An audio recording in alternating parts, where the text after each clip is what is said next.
이기 때문에 이 정도로 하고요. 이재명 대통령이 최근에 어제만 하더라도 X를 굉장히 적극적으로 활용하고 계십니다.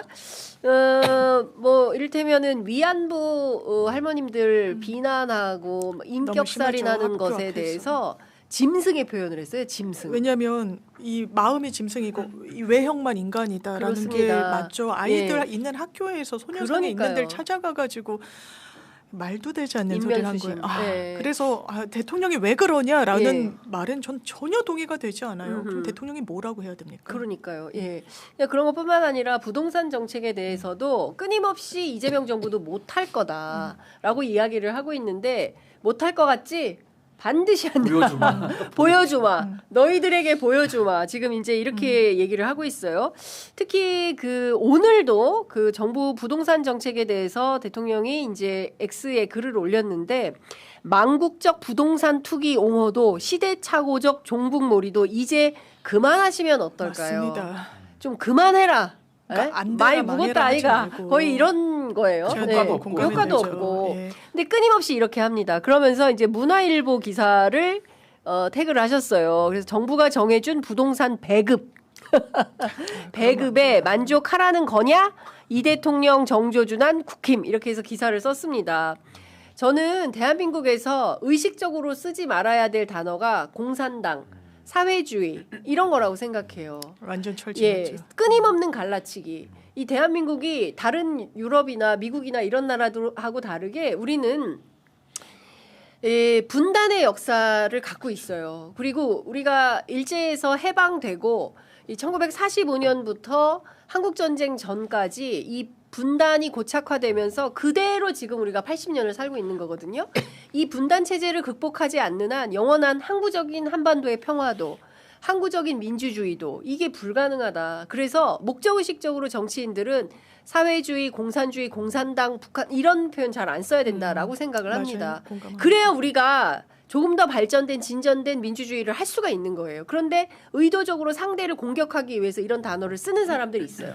대단히 악의적이다 생각합니다. 어떻게 생각하세요? 예. 구태적이고 그런데 지금도 방공을 당원 당규에 넣겠다는 게 국민의 힘이에요. 전두환 사진도 걸다는 거잖아요.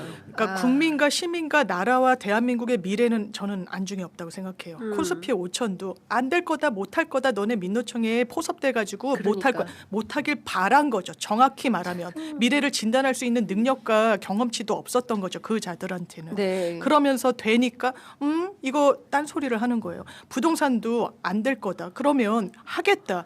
계곡 정비도 안 된다고 했었죠. 어려워서 이거 못한다 그랬어요. 이게 몇십 년 했기 때문에 철거 못할 거다. 했어요. 그때도 못한다고 했지만 우린 했다. 신호를 정확하게 주는 거예요. 부동산 어렵죠. 고차방정 시기예요. 대통령도 여러 차례 그 난이도에 대해서 언급하신 바가 있어요. 그런데 손 놓을 수는 없는 거예요. 정확하게 우리가 하겠다는 시장의 신호를 주고자 할 때 누가 제일 강력하고 유효하고 효과적인 메신저입니까? 대통령이에요. 대통령이 나서는 거예요. 거기에 대해서 책임을 지면 되는 거잖아요. 말만 하는 것이 아니라. 그리고 지금까지 성과로 보여왔잖아요. 코스피도 임기 1년 되기 전에 달성했잖아요. 네. 그런 어떤 궤적에 평가를 시민들이 신뢰를 주고 계시니까 그렇죠. 그 신뢰를 바탕으로 왜냐하면 주식시장에 지금 자본이 많이 몰려있죠. 네. 근데 이게 또 부동산으로 흘러가게 되면 부동산이 또 굉장히 폭등할 수 있어요. 그러니까 사전 점검을 미리 하겠다는 게 책임 있는 이 국정운영의 자세인 겁니다. 그렇습니다. 예. 어떻게 보세요? 왜 이렇게 하향 평준화를 위해서만 뛰어가는 겁니까? 뭐 그냥 저는 이제 국민의힘이나 또 그쪽 계열에서 또 언론과 결탁해서 하는 거는 사실 망국적 상황을 원하고 그 망국적 상황을 가지고 본인의 정치적 이익을 도모하는 세력이다. 이래서 저는 이제 반정치로 규정을 하는 거고요. 네. 퇴출돼야 될 상황이고 저는 이재명 대통령께서 주식보다 부동산 쉽다라고 얘기한 거 전 이해가 되거든요. 아니, 왜냐하면 주식이라는 건 우리나라의 경제의 펀더멘털이고 체력인데 네. 대한민국이 수출 의존이 되다 보니까 아니 미국이 한마디만 해도 휘청하는 나라 아니었습니까? 과거만 해도. 그러니까 주식시장 같은 거 지금까지 이렇게 쌓아오기가 얼마나 어렵습니까? 근데 그런 면에서 부동산은 국내 문제니까 훨씬 쉽죠. 외부 변수가 네. 없으니까. 예. 그런 차원도 있고 또 하나는 쉽다라는 말이 대통령이 이 문제를 가볍게 본다는 뜻이 아니고 그렇습니다. 나머지 다 올려놨고 이제는 남은 목표가 부동산 하나다라는 뜻과 동시에 의지를 보여준 거잖아요. 그렇죠. 의지를 제가 그 보여준 대목 건데. 읽어드릴게요. 계곡 정비나 주가 5천 달성이 세인들의 놀림거리가 될 만큼 불가능해 보이고 어려웠지만 총력을 다해 이뤄낸 것처럼 그보다는 더 어렵지도 않고 훨씬 더 중요한 집값 안정은 무슨 수를 써서라도 성공시킬 것입니다. 의지. 그러니까 내 마음은 호수요 하면은 너 진짜 호수 안에 빠져 죽어 이런 거랑 똑같은 거 아니에요. 예. 내 마음은 호수요라는 시를 어떻게 씁니까? 그러네. 아니, 이해가 안 되나요, 이게? 그러니까 이거는 공격을 위한 공격이고 예. 지금 대한민국의 망국적 현상 인구 위기라는 말도 이제는 안 쓰고 인구 재앙이라고 합니다. 그러니까 절벽. 인구 절벽 재앙. 맞아요. 그럼 그거는요 지방에 인구가 없고 수도권으로 초집중이 되다 보니까 초저출산으로 가고 초저출산이 되니까 초고령화로 가는 거예요. 네. 이거 어떻게 감당할 겁니까? 인구 역피라미드 돼가지고 이제 우리 미래 세대들은 진짜 완전히 꿈과 희망을 다 갈기갈기 우리가 없애버려야 직성이 풀립니까? 그러니까 이거는 너무나도 심각한 인구 재앙 앞에서 누가 입을 열어서 떠들 수가 있어요. 거기에 책임 없습니까? 그 책임이 설사 없더라도 문제를 해결할 책임은 있잖아요. 지금 네, 상황에서. 예, 예. 그러면 저는 신중한 접근을 좀 하자라는 생각이고 이 미친 집값이라는 거는 저부터도 그래요. 저도 지금 집이 없는 사람인데 뭐 예를 들면 제가 이제 직주 근접을 하고 싶을 거 아니에요. 네. 그래서 예를 들면 작은 평수에 어디 좀 직장과 가까운 데라도 집을 좀 사고 싶다. 빚을 얻어도 살 수가 없는 돈으로 지금 가버리고 있습니다. 대출도 안 해주지만 대출해줘도 그 금융 빚을 갚아낼 수가 없어요. 네. 그런 차원에서 지금 국민들의 부동산 문제를 두 손 놓고 있자라는 건 너무 무책임한 거고 전 이재명 대통령께서 기회다원주의 차원에서 지방주도 성장이라는 걸 먼저 던졌고 맞아요. 이제는 지방에다가 떡 하나 던져주는 게 아니라 아예 떡 공장을 옮기겠다라는 발상의 전환을 했고 그 다음에 코스피 5천을 만들어놨잖아요. 그동안에 부동산 값이 이렇게 올랐던 이유가 투기적으로 갔던 이유가 결국에는 부동산에다가 내 자산을 다 몰빵해놨기 때문에 네. 이 망국적 현상 온 거 아닙니까? 그럼 코스피가 잘 되니까 머니무브가 갈 수 있는 여건을 마련해놨잖아요. 그런 네. 상황에서 실거주자 중심으로 공정조세까지도 검토해보겠다.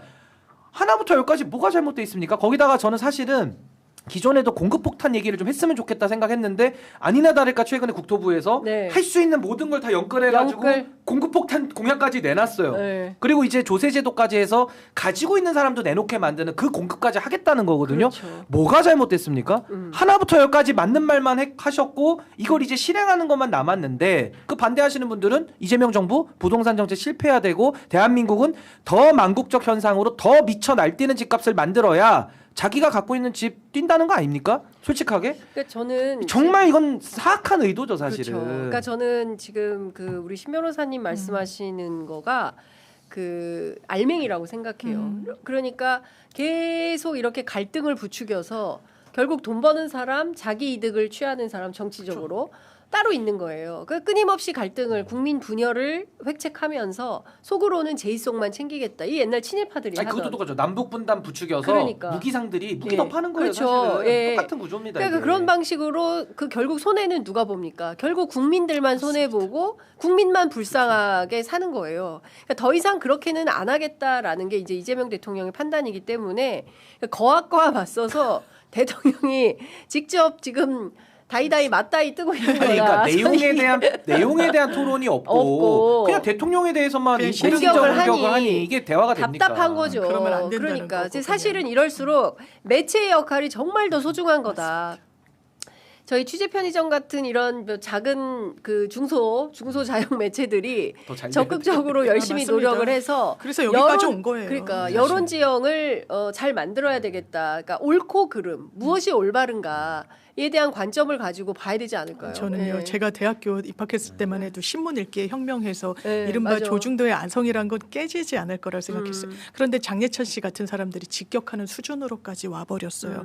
그걸 훈시처럼 받아들여서 국민의힘 정치인들이 지금도 요새도 그렇게 하잖아요. 그렇게 하죠. 근데 그게 많이 옅어졌고 시민들이 알게 돼 버렸다는 거. 왜냐하면 이런 대한 언론들의 역할이 저는 진짜 크다고 앞으로 더 클 거라고 예. 생각해요. 저도 이제 대한 언론 말씀하시니까 저는 이제 대한 정치의 차원에서 아까 어떤 분도 댓글로 신인규 너는 말만 하지 말고 행동을 좀 해라 하셔가지고 제가 안 댓글에. 그래도 오늘 이거 예. 홍보도 만들어 왔는데 이 정치가 예. 좀 바뀌기 위해서 마이크를 저는 좀 이렇게 해야겠다. 정당이 저는 제대로 서야 된다라는 소신을 갖고 정바세 오랜만입니다. 제가 이제 4년째 해오고 있는데 네. 여기 이렇게 대단합니다. QR 코드도 있어요. 그러니까 이거 네. 딱 찍으셔가지고 네. 함께 행동할 네. 수 있는 기회로 한번 그렇습니다. 봐주시면 좋을 것 같습니다. 그 저희들이 생각할 때는 언론 그런 말이 있잖아요.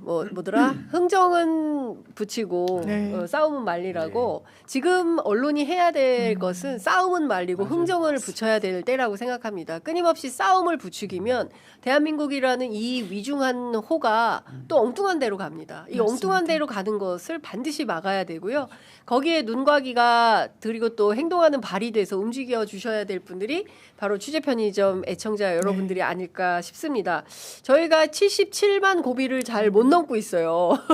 어떻게든 78만을 빨리 달성을 해야 되겠다 싶은데 지금 거의 1월 한 달간 늘었다 줄었다. 제가 매일 그 아침 새벽마다 체크를 하는데 어제 분명히 9자 찍었는데 오늘 다시 8자로 내려. 그렇구나. 저도 주변에 홍보 예, 더 많이 그래서 하겠어요. 홍보하겠습니다. 네, 적극적으로 홍보해 주셔서 취재 편의점 2월 안에 78만 만들기. 요거 어렵지 진짜. 않게 여러분들께서 꼭 도와주시면 그리고 좋겠습니다. 빨리 100만 시대 가셔야죠. 아니 100만은 편의점으로. 너무 멀고 우선 78만. 네. 부터 차근차근. 일단 78만 고지를 넘고 그 다음에 차곡차곡 가도록 하겠습니다. 한술에 배부른 일 없잖아요. 우리가 늘 성실하게 꼼꼼하게 이해찬 총리가 늘 말씀하셨던 삼실, 그죠? 그 성실해야 되고요. 그 다음에 또 까먹었다. 진실해야 되고 성실, 절실해야 절실. 된다. 저는 진짜 취재 편의점에 절실한데 여러분들도 함께 도와주시면 좋을 것 같습니다. 오늘 두 분 말씀 여기까지 듣겠습니다. 고맙습니다. 감사합니다. 감사합니다. 갑자기